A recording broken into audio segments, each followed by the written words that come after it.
Hey guys, welcome to a bunch of Japanese related Pogo releases. So on the left hand side we have a bunch of Gundam here, which includes set number PG2001 all the way to 2008. On the right hand side there we have Saint Saiyans, or Saint Seiya, however you want to pronounce that, and it contains numbers PG1150 all the way to 1155. And in the middle there we have One Punch Man, Ultraman, Alien Baltan, and someone called Anpanman, or Super Bread Hero who eats bread.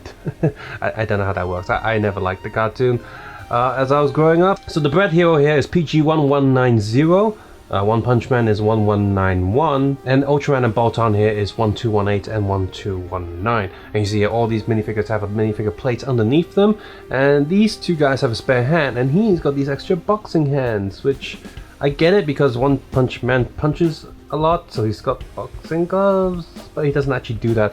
So it's nice that they actually gave us regular red, like minifigure hands, that we can swap back onto him to make him look more like he does. So the printing on One Punch Man looks alright, I suppose, but it seems to be done as a digital print, a UV print, if you will.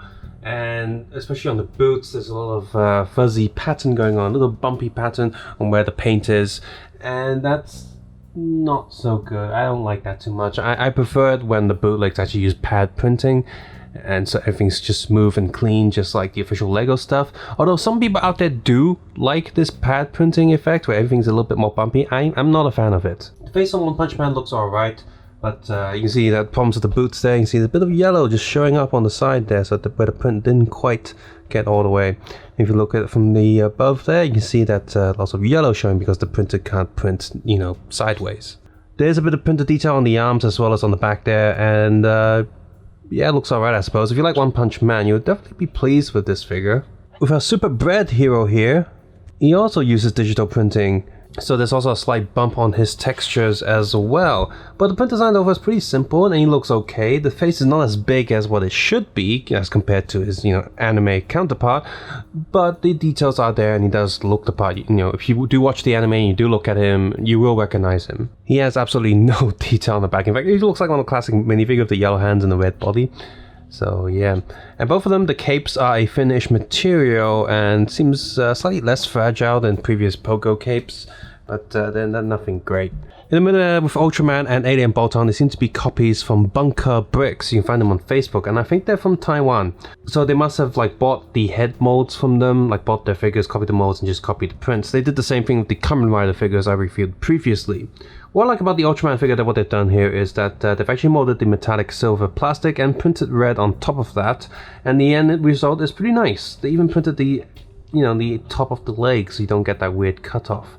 That a lot of, even official Lego does that. They don't print the top of the leg, so the original color of the plastic shows up when you bend the figure back or forwards. Although this metallic paint there does not match the silver on the helmet, it's not too bad. The helmet is a bit big and bulky, just like the Bunker Break figure, and you see that this figure is printed all the way around from front to back to side. And the overall print job is okay. He's not as sharp or as bright as the original Bunker Break figure, but he's pretty decent. Same with Alien Baltan there, they managed to copy all the details there. If you remove his head mold, there's a regular black minifigure head underneath. And the overall paint job here, print job, is actually pretty detailed, pretty sharp. There's even arm printing on the side and printing on the back as well. And the claws are pretty nice too. The print job on the mask there, the head mold, is also pretty decent. I will say that the hands that attach the arms are quite tight and does require a little bit of effort to push them into the arm and then attach them. Once they're in there, they do rotate as they should, but they don't go all the way in and you're left with this little peg sleeve thing. So I'll probably recommend trimming the pegs down just a little bit so they can fit all the way up the arm. I guess it would kind of make more sense if they used the gingerbread man head and repainted that for him, because he really does have a big round head. Onto the Gundam set. Starting from the left, we have Gundam Ground Type RX-79, and then Gundam, the original RX-78-2. This is the classic one. I don't watch Gundam, but I still recognize him. This, when people say Gundam, that's the one they think of. Next we have Gundam Ground Type GM Clone, Gundam RX-78-2, Camo, Gundam Mark II, Gundam Mark II-2, Okay. Gundam Atlas, which is RX78AL, and Gundam GP01, whatever that means. I don't watch the show, I don't really collect the models, so I have no idea who these are, except him. He's the main one. And I will say that he's missing his horns. All of these Pogo figures are also machine printed, UV printed. Again, has that bumpy texture. And you can see the shoots are actually printed quite nice. Now, you know, I'm not a fan of UV stuff, but this seems to be a newer UV printer that they have here. That the bumps are not as bumpy, and the resolution of the overall texture is actually quite high res, which is maybe why they decided to switch over to UV, because they can print more designs and, you know, spend less money on different pads for the pad printing. But still, I wish that, you know, pad printing is still overall nicer. And here's a quick look at the other four's shield printing.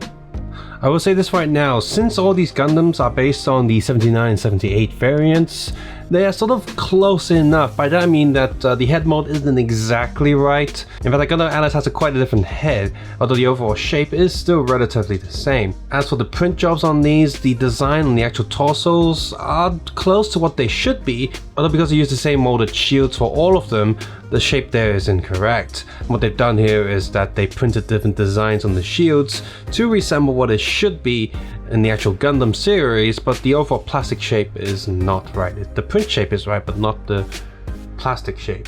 And that same goes with head molds as well. Yes, the RX79 or 78 is quite accurate to what it should be, since all of them are based on the same model of Gundams. They will have the same types of heads. However, like I said, you know, such as the Atlas one, there's an incorrect number of horns and it's a slightly different shape.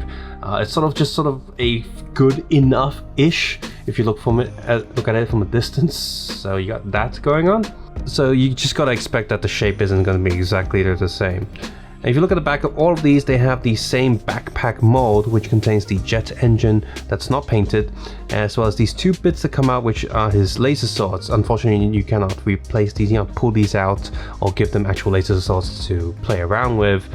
So you're gonna have to get some lightsabers from other figures or other sets if you want your Gundams to have lightsabers to play around. All of these Gundam figures also have arm printing, which seems to be pad printed because it's smooth. Okay. And side leg printing, but that's also digital printed as well. Looking at the back, you see most of them are lacking in detail on the top and back of their bodies because the backpacks and the jets would cover them up. Looking at the first four here, you can see that these two are pretty much blank on the back, and this one here is just pretty much blue, whereas this one has the generic sort of camo pattern there, which is, you know, not really that important. On the other side of things, we have a generic blue one there, which is again just blank, but these three here actually have quite a lot of detail that are hidden behind the backpack if you don't take it off. And they're all printed quite well. Overall, of all these Gundam figures, the print is quite sharp and it's really good for a UV printed figure. All of the shields are also printed quite nice as well, and the overall paint job on the helmets are decent enough. The overall plastic mold of these are pretty good, although some of the clutch is a little bit tight, especially on all of these neck joints, which makes it annoying if you want to move the helmet. The eyes underneath won't follow the helmet because the eyes are on the head and the head gets stuck a little bit sometimes, so you have to loosen that up. And while the print overall is pretty sharp, I'm not a fan of how the print doesn't really follow the shape of the figures. I almost feel like that these prints would have suited better on some Kiro blocks. Bootlegs, but what we have here, it's okay. It's just Lego minifigure bodies don't really suit the Gundam look too much because they always have smaller hips. Perhaps those Deku female bodies with the cutout hips might suit these a little bit more. With the same figures, starting on the left, we have Athena, Pegasus, Cygnus, I can't say it, Dragon, Andromeda, and Phoenix. As you can see here, they have a lot of custom molds, and all those hair pieces with the horns and stuff, those are single piece molds, and thank God for that, because sometimes in bootlegs we have extra horns to stick on the hairs, they might become a little bit loose or a little bit fidgety, but I'm glad they're all single pieces. The paint job on these hair pieces is also pretty good as well, pretty sharp around the edges and not too many smudges, especially with metallic print, which seems to be a little bit harder than regular paint to get on the plastic. The armor pieces are also custom molded and they are single metallic colored pieces, and they all look pretty good, although there's a bit of a mold issue with this one here where there's a little bit of a plastic bump there. That's not cool. Look at the back here, you can see that even the hair pieces, these two long hair pieces, they're all completely different molds. So that's pretty cool. They put actually considerable amount of effort into producing these. As we take the armor pieces off, you can see that, yeah, there really isn't too much detail underneath them.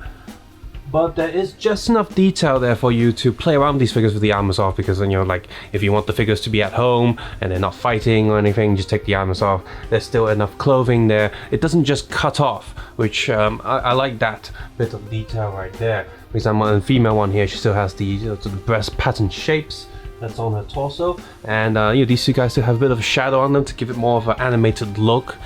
Just like as for this woman here, because she doesn't use regular legs, I also quite impressed with how the hair doesn't quite get in the way of this slope there, and so that's pretty good. It just sort of matches and goes together quite well. The overall print detail on these, I don't know where they got the designs from, but the overall print detail is somewhat faded on them. They're not as sharp as I like them to be, like they're not using enough white paint. That's a bit of a shame, but you can still clearly see what it is for the most part. The two darker figures here are a little bit harder to see, but they're not too bad. As for the faces, the sizes seem a little bit inconsistent. His eyes are way bigger than the other ones, but the overall faces are also quite sharp, and they do match the anime style. I'm not a fan of them having a little, like a nose shadow, because after all, Lego figures don't have noses, so I think that should have been skipped, but they're not here. So perhaps you can just rub them off. All these figures also have arm printing on the side, which again is slightly faded, but you can still see what's going on here. And most of them just have boot prints. And we move on to the back.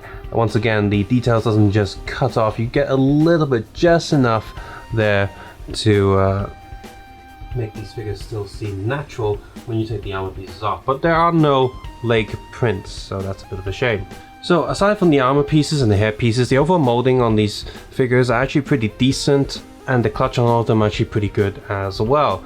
The print job is not the best, but it sort of gets the job done, and for the most part the print is covered up by these custom molded pieces, so Saint Seiya fans should be quite pleased with these minifigure counterparts. So that was a quick look at some of the Japanese anime-based Pogo figures that come out recently. I'll just say that the Gundam stuff, there is a wave of 8 Zaku Gundams coming out, like the enemy soldiers, the units. So they're all different colors, you know, green, blue, even pink. 8 of those, that's pretty good. There's no updates on any more of these random superheroes just yet. Not even any new Kamen Riders. I wish they would copy the rest of them, because those Kamen Riders from Bunker Bigs are great, but really expensive. And I've also not seen any more Saint Seiya updates coming from Pogo either. I would assume maybe they could produce like an all gold one. That seems to be a thing, that how they look like now, like completely chrome gold. So if they just took these and chromed it up in gold, means they can just use the same molds again, right? They don't have to, you know, do new molds and invest too much on that. So but maybe Pogo could consider doing that. These heroes there, these are done pretty nicely. They're printed pretty well. The Ultraman and the Baltan there are pretty good. The digital prints on the Gundams and these two guys are really good digital UV prints. Almost just as good as the pad prints. It's like comparing a Blu-ray or 4K video to film. Film is always going to be slightly, you know, higher, sharper than 4K, but 4K is so good that no one cares anymore, so something like that. And yeah, stupid missing parts. And as for these guys, the print job is just faded. So I would say that great UV print, great pad printing from Pogo, not so good print from Pogo, and decent enough UV print on these two guys. Hey, as always, if you liked the video, click the like button if you haven't done so already, and subscribe if you haven't done so already as well. What do you think of these figures? What else, other anime stuff you want to see? Pogo's also done, you know, Godzilla in the past, so who else you want to see? Maybe more kaijus, or maybe more anime stuff? As always, you can support this channel by watching with ad block turned off, or heading over to Patreon and supporting me that way. Take care, have a nice day. I'll see you guys soon. Bye bye now.